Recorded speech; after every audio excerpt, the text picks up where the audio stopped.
बघा मित्रांनो, बघा गाय ती सफाई चाललेली आहे, आंघोळ चाललेली आहे.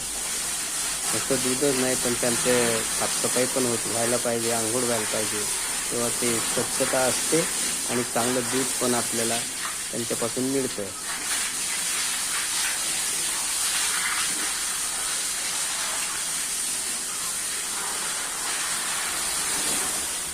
हा भाऊ, काय गाईची आंघोळ करताय का? आंघोळ चालली ना? वा वा वा, छान. नमस्कार करा इकडे जरा बघा.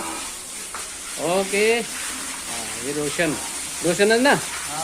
हे रोशन भाऊ. हा